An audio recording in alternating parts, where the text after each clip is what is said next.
हम सभी जानते हैं कि जीवन की अगर हम बात करें तो जीवन क्या है। एक ऐसा सफ़र जिसका हमें नहीं पता कि कल क्या होगा, कोई नहीं जानता। एक अनसर्टेनिटी, और ये जानते हुए भी हम लोग अक्सर क्या करते हैं कि इसी जीवन के को एक अपने नज़रिए से देखना चाहते हैं, उसको समझना चाहते हैं कि आखिर ये हमसे चाहता क्या है। इंसान की एक खोज है ये कि जीवन का आखिर मकसद क्या है। नमस्कार किरण सिंह जी, स्वागत है आपका। हम जीवन के मकसद को जानने के लिए जब हम आगे बढ़ते हैं, हमारे सामने अनगिनत उलझने, कठिनाइयाँ सामने आती हैं, और मनुष्य ऐसा जीव है जो हर कठिनाई का सामना करने के लिए हमेशा तत्पर रहता है। और उन मनुष्यों में भी कुछ लोग होते हैं जिन्हें प्रकृति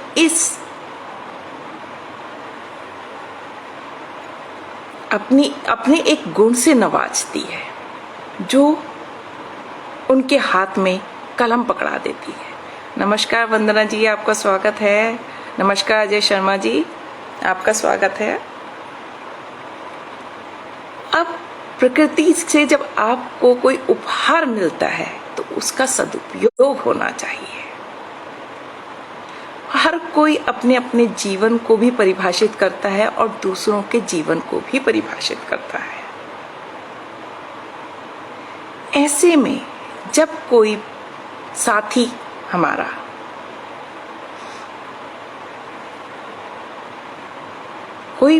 हमारा जब कलम उठाता है और समाज में, जीवन में व्याप्त जो भी विसंगतियां हैं, विद्रूपताएं हैं, उन पर कलम उठाकर उन्हें एक तरीके से आज के समय में दर्ज कर रहा है कि आज का समय कैसा है। ऐसे में सोचने वाली बात है कि जीवन का रेखा गणित कैसा होगा। आड़ी तिरछी रेखाओं से बना जीवन। शुक्रिया वंदना जी। आड़ी तिरछी रेखाओं से बना हुआ जीवन, जिसमें नहीं पता कौन सी रेखा कहाँ काट देगी। लेकिन एक कवि जब आता है ना, वो अपनी कलम जब उठाता है तो जहां वो काट रहा है, ये है रेखा है, वहीं से उसकी रचना का जन्म होता है। जहां पर वो उस विसंगति को देखता है समाज में जो व्याप्त है, और वहां पे अपनी कलम चलाता है। मैं आज आपके सामने आई हूं वंदना वाजपेयी जी की किताब, जो अभी कविता संग्रह प्रकाशित हुआ है भावना प्रकाशन से, जीवन का रेखा गणित लेकर। जीवन का रेखा गणित उन्होंने लिखा है, तो उसमें आपको संपूर्ण जीवन यात्रा नजर आएगी। आपके बचपन हो, आपका यौवन हो, आपकी युवावस्था हो, आपके वृद्धावस्था हो, आपका प्रौढ़ावस्था हो, हर अवस्था सामने आपको उसमें नजर आएगी। उसके साथ ही आपको अपने रिश्ते, नाते, संबंध सब नजर आएंगे। आपको अपना समाज नजर आएगा, आपको अपना देश नजर आएगा, आपको उसमें विज्ञान नजर आएगा, आपको उसमें जो मानसिक, जो इंसान की क्या नाम है, मनोविज्ञान है, वो नजर आएगा। एक संग्रह में सभी चीजों को समाहित करना सहज नहीं होता, लेकिन वंदना वाजपेयी जी ने उन सबको समाहित किया है और बहुत सहज सरल भाषा में कविताओं के माध्यम से मन के भावों को इस संग्रह में रखा है। और ये मन के उनके भाव ही नहीं है, ये कहीं ना कहीं आपके, हमारे, हम सबके मन के भाव हैं। और इसका दर्शन मैं आपको, क्योंकि गणित, रेखा गणित, जीवन का रेखा गणित नाम है, तो पहले उनकी एक कविता जिसका शीर्षक है नमक का गणित, तो गणित से ही शुरुआत करती हूँ और फिर आगे बढ़ूंगी धीरे धीरे। ये कविता आप सुनेंगे तो कितनी सहज सरल भाषा में और कितनी गहन बात कर जाती हैं। ये हम उनकी लेखनी से परिचित हैं, उनकी कहानियों के माध्यम से हम परिचित हैं कि वो कितनी सक्षम है उनकी लेखनी। लेकिन कविता में जब उन्होंने दस्तक दी है तो यहाँ पर भी उनकी लेखनी उसी सहजता से आपके अंतस को भिगो जाती है, आपके अंतस को छू जाती है।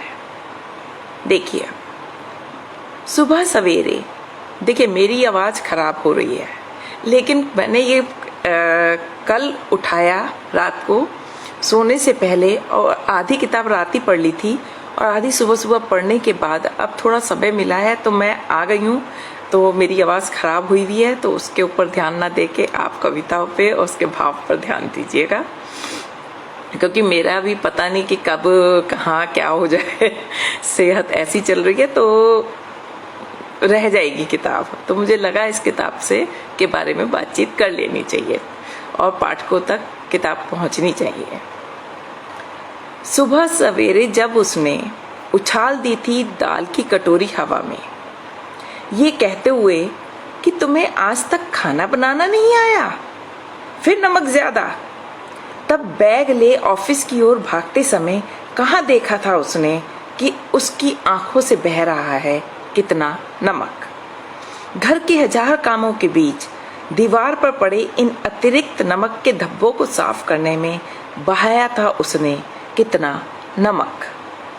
पूरी शाम रसोई में पसीना पसीना होते हुए बड़ी शिद्दत से लगी रही दाल और सब्जी में नमक का संतुलन साधने में, पर रात बिस्तर पर फिर उसके तीखे शब्द, बुढ़ा गई हो क्या, जरा भी नमक नहीं बचा है तुम्हारे अंदर। और दो जागती आंखें रात भर सुलझाने में लगी रहीं नमक का गणित।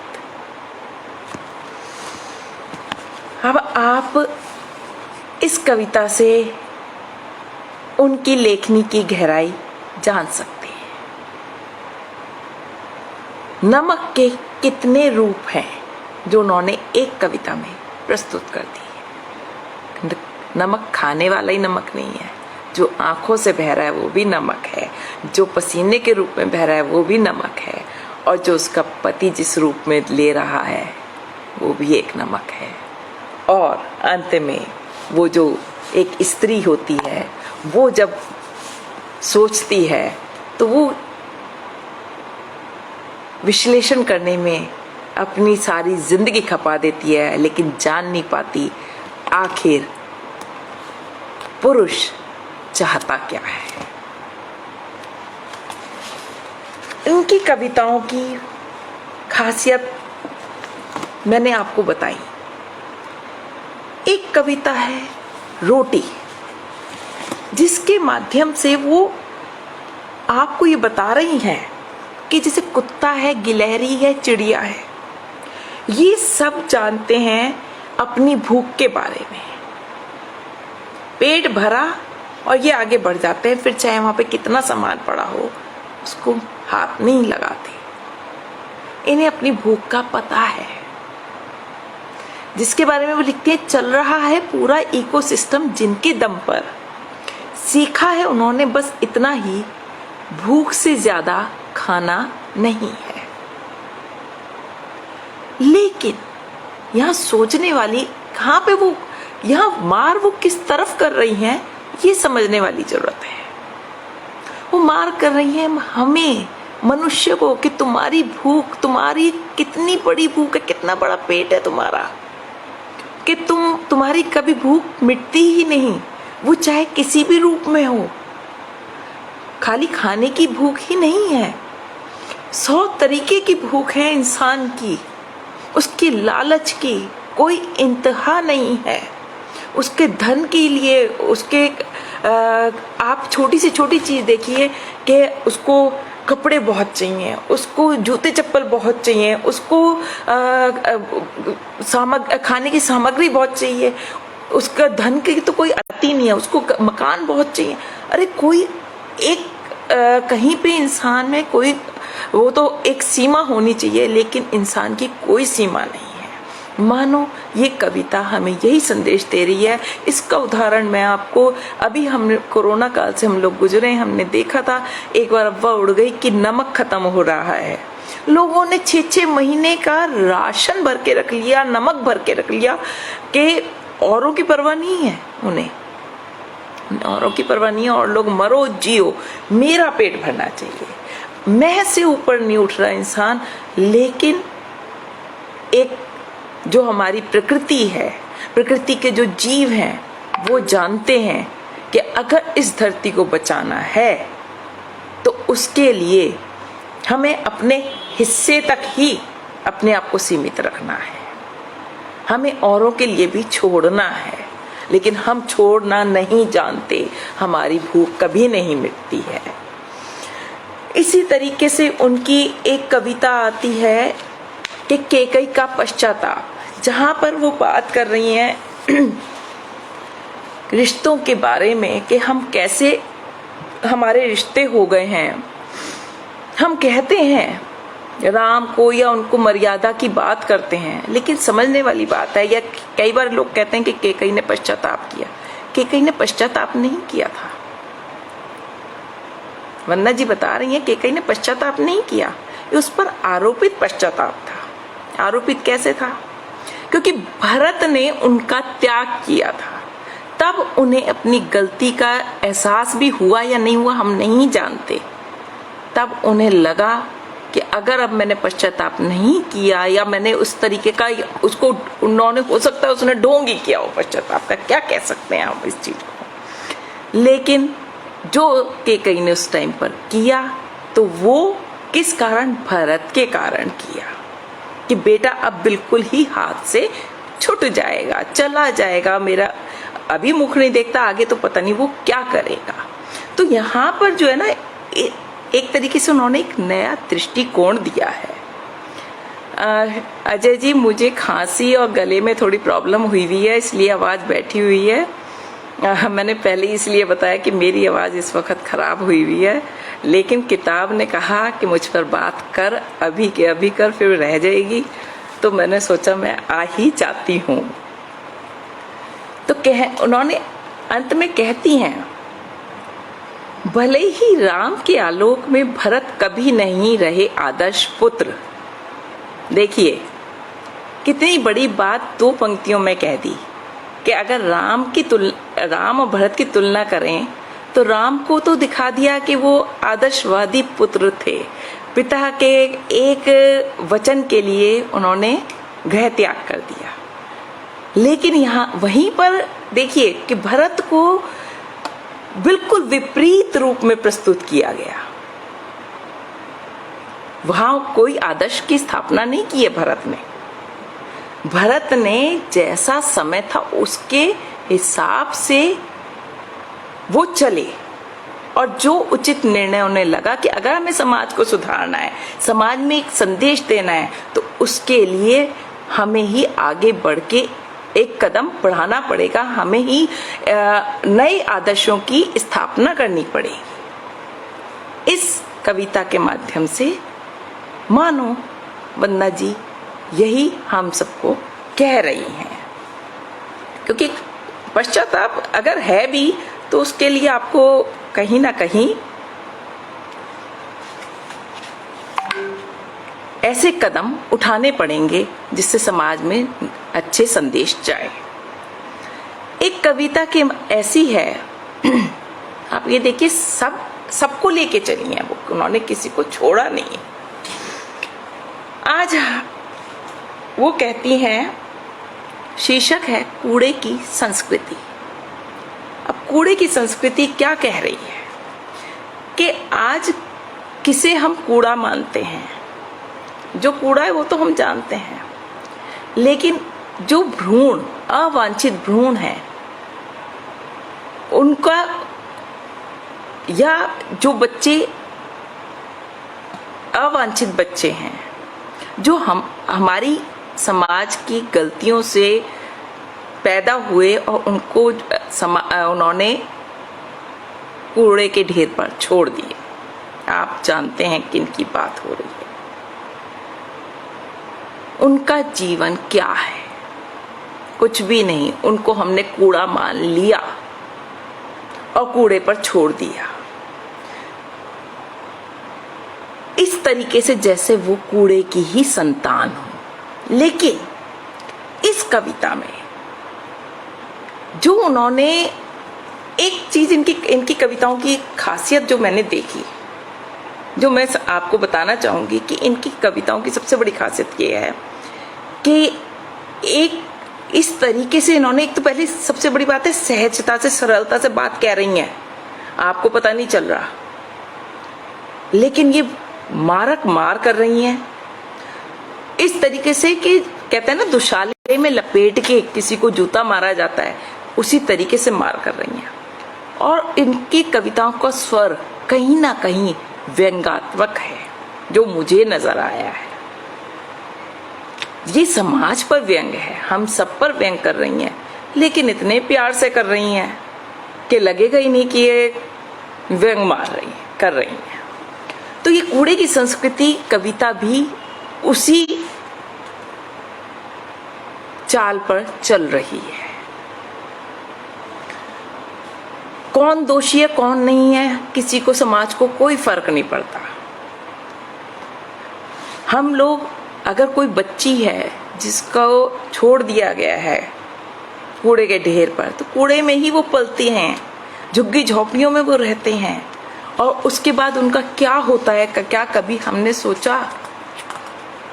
कुछ बच्चों को हो सकता है किसी को शरण मिल जाती हो, नहीं तो वो वहीं पलते बढ़ते हैं, और एक दिन वो बच्चियां कहाँ पहुंच जाती हैं? वैश्यालयों में। फिर वहां जाके क्या होता है, वो भी ऐसे ही अवांछित तत्वों को जन्म देंगी, और फिर वो बच्चे भी फिर कूड़े के ढेर पर ही मिलते हैं। मानो मतलब इनके माध्यम से वो पूरे सिस्टम को के वो ऊपर एक प्रश्न चिन्ह लगा रही है। जैसे ये कहती हैं, बढ़ जाता था थोड़ा सा कूड़ा किसी मंदिर मस्जिद के प्रांगण में, किसी गटर के पास, किसी निर्जन स्थान में, या किसी अस्पताल के पीछे। चाहे कुछ भी कर लो, कूड़ा कूड़े को जन्म देता ही है। यही कूड़े की संस्कृति है। कितनी सहजता से कितनी बड़ी बात कहना, इतना बड़े बड़े कवियों की कविताओं में भी नहीं मिलता, जितनी सरलता से वो बात कर रही है। अब मैं बात करती हूँ उनकी ऐसी कविता जिसका शीर्षक है दोषी। कौन दोषी है, किसका? यहाँ पे समझने वाली बात है कि आज का समय कैसा है कि हम लोग, मतलब आज के समय का कच्चा चिट्ठा प्रस्तुत कर रही हैं इस कविता में, ये कि हम लोग क्या है कि हमारी अपनी अपेक्षाएं हैं, हमारी अपनी महत्वाकांक्षाएं हम बच्चों पे थोपते हैं, और जब वो बच्चे चले जाते हैं छोड़ के हमें, एक दिन अपनी चाहे नौकरियों की वजह से, चाहे वो अलग रहने लगे उस वजह से, कारण बतेरे हैं, जब वो चले जाते हैं तब हम उन पे ही दोषारोपण करते हैं। अरे भाई, जो हमने बोया है वही तो हम काटेंगे। इस चीज को समझना बहुत जरूरी है। और हम क्या करते हैं कि हम अपने बच्चों को दोष देने लगते हैं। कहीं ना कहीं दोषी हम ही हैं। हम यदि अपना आज सुखी करना चाहते हैं तो अपनी महत्वाकांक्षाओं से हमें अपने आप को दूर रखना होगा। वो किसी पे थोपनी नहीं है, लादनी नहीं है, उनको उनके निर्णय लेने दो, उनको आगे बढ़ने दो, अपने हिसाब से बच्चों को चलने दो। आज का समय में ये बात समझने वाली बहुत आवश्यक है, अन्यथा इसी तरीके से हम एक दूसरे पर दोषारोपण करते रहेंगे। अब इसी तरीके से उनकी मैं आपको एक बड़ी प्यारी सी कविता है वो सुनाती हूँ तुम आपको। जैसे ये बड़ी छोटी छोटी सी कविताएं हैं, ऐसा भी नहीं कि कविताएं बहुत बड़ी हों, और छोटी कविताओं में ही बड़ी बात वो कह जाती हैं। एक कविता है मदर्स डे। अब मदर्स डे आता है, हम सब सेलिब्रेट करते हैं। उसमें वो क्या कहना चाह रही हैं? वो कहना चाह रही हैं कि वो सुन ही लीजिए, चलिए उसको मैं सुनाई देती हूँ। अभी समय जाया ना करो मेरे लिए ग्रीटिंग कार्ड बनाने में, ना ही फुसफुसाकर तय करो उस गिफ्ट को जो कल तुम मुझे दोगे। हैप्पी मदर्स डे की हर्ष ध्वनि के साथ सहेज लो इसको, क्योंकि अभी मुझे इसकी जरूरत नहीं। मैं हर पल तृप्त हूँ उस प्रेम से जो छलक जाता है तुम्हारी आंखों से, जब मैं अल सुबह उठकर तुम्हारे स्कूल लंच में पैक कर देती हूँ तुम्हारा मनपसंद व्यंजन, या तुम्हारे गणित के सवालों के साथ उलझती रहती हूँ रात के तीसरे पहर तक, या भूल जाती हूँ दिन भर की थकान और दौड़ कर पूरी करने लगती हूँ तुम्हारी छोटी सी फरमाइश। मैं जानती हूँ माँ होना यही तो है, दुनिया भर की माएँ यही तो करती आई हैं और तृप्त होती रहती हैं अपने को मिटाकर। पर कल शायद जब मैं ना दौड़ पाऊं इस तरह, जब सताने लगे मेरी खांसी की आवाज़ तुम्हें, जब बार बार डॉक्टर के चक्कर से छूटने लगे तुम्हारे घूमने के प्रोग्राम, जब मैं भूलने लगूं कि दवाई खाई या नहीं, जब तुम व्यस्त होंगे अपनी जिंदगी में, तब शायद बहुत जरूरत होगी सुनने की। माँ, हमें आज भी तुम्हारी जरूरत है, बस उसी दिन मन जाएगा मेरा मदर्स डे। कितनी मासूम सी ख्वाहिश होती है एक माँ की, वाकई यही यथार्थ है। एक स्त्री जो माँ है वो यही चाहती है, बुरा घट रहा हो, कुछ भी हो रहा हो, हमारी संवेदनाएं आहत नहीं होती। सबको अपने अपने मतलब की खबर चाहिए, अपने अपने मतलब का उसमें से मटेरियल चाहिए, बल्कि ये कहा जाए, ताकि वो अपना स्वार्थ सिद्ध कर सकें। तो कैसा ये समाज हो चुका है, कैसे हम लोग हो चुके हैं, ये इनकी कविताओं को पढ़कर जाना जा सकता है। लेकिन इसके साथ ही कुछ चीजें ऐसी हैं कि कविताओं में जो आई, तो कुछ वो आपको बताते हैं कि आज बाजार ने कैसे हम सबको कैप्चर कर लिया है, कि स्त्री को देह बना दिया है, और स्त्री बन भी गई है। वो जानती है मैं भाई मुझे सुंदर दिखना है सबके आगे। अब उसके लिए वो 7 साल की हो, कुछ भी हो, या 70 साल की हो, जिसके लिए वो लिखती हैं, यहाँ आदम कद शीशों के सामने बैठी मिल ही जाती है, सुनिए ध्यान से, 7 से 70 साल की स्नो वाइट की अम्माएं। क्या खूब उन्होंने यहाँ पर एक बिंब दे दिया, स्नो वाइट की अम्माएं। पढ़ के मतलब दिल बाग बाग भी होता है। बाकी ठीक है, जो हो रहा है वो तो उससे तो हम वाकिफ हैं ही, कि 7 से 70 साल की स्नो वाइट की अम्माएं पल प्रतिपल पूछती, बता मेरे शीशे सबसे सुंदर कौन। तो ये जो छोटी छोटी पंक्तियों में, 1-2 पंक्तियों में बड़ी बात कह जाती हैं और सोचने को विवश कर जाती हैं, ये इनकी कविताओं की खूबसूरती है, खासियत है। ये मुझे बहुत अच्छी लगी। इसी में ही आगे कहती हैं कि पार्लर माया जाल में जकड़ी मासूम महिलाएं दे बैठती हैं वरीयता दैहिक सुंदरता को। प्रधानमंत्री का भाषण, कश्मीर की बाढ़, रह जाती है चर्चा सिमट कर, मात्र तेरी कमर 28 तो मेरी 32 कैसे। इस पर आप देखिए, एक ही कविता में अलग अलग बिंब और बातें जो आ रही हैं, वो समाज के में जितनी, मैंने वही कहा कि समाज में जो हो रहा है आजकल, घटित हो रहा है, बहुत सूक्ष्म दृष्टि है, उससे देख रही हैं, उन्हें पकड़ रही हैं और उनको अपनी कलम से लिखकर हमारे सामने प्रस्तुत करके कह रही हैं, ये तुम हो, देख लो। ऐसे ही एक कविता है माई चॉइस। पिछले दिनों ये भी था, चला था भाई मेरी चॉइस, माई चॉइस, लेकिन ये वो वाली माई चॉइस नहीं है। ये है, यहाँ पे भी आप देखेंगे 2 पंक्तियां बहुत बढ़िया आई हैं।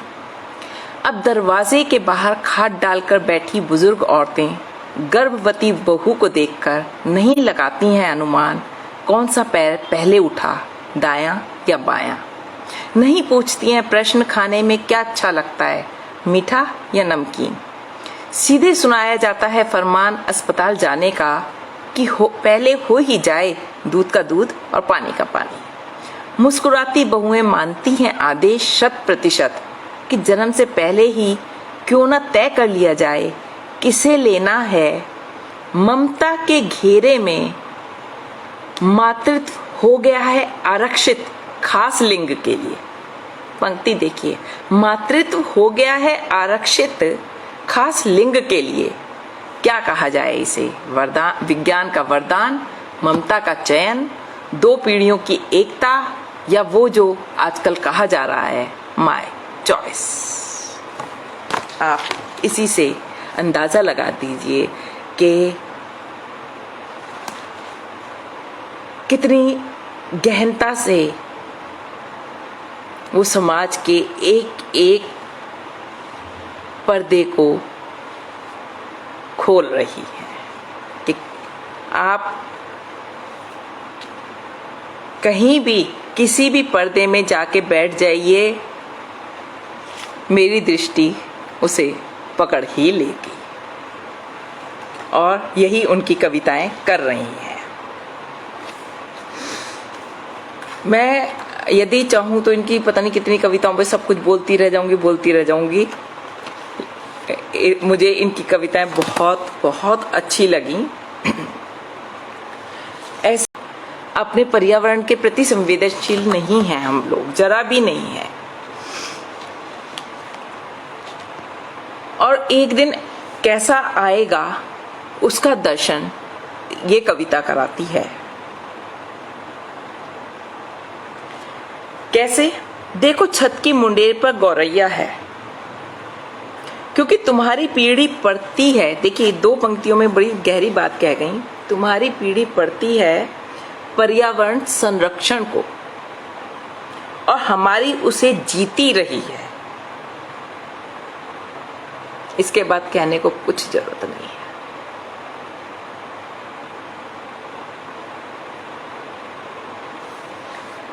मैं भींच लेना चाहती हूँ उस पल को, माँ को और गौरैया को, क्योंकि मैं जानती हूँ जब तक ममता है तब तक छत की मुंडेर पर गौरैया है। चींची के स्वर हैं, बाद में बस कौवे और उनकी कांव कांव रह जानी है। तो दोस्तों, ये इनकी कविताओं की सहजता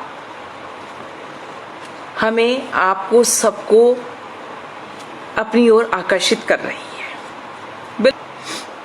तो उस दृष्टिकोण से मैं देख रही हूँ कि इनकी कविताओं में का सौंदर्य जो है हम सबको का मन मोह गया, और बहुत प्यारी सहज सरल कविताएं, लेकिन उनके जो तासीर है वो बहुत मारक है अगर किसी को समझ आए तो।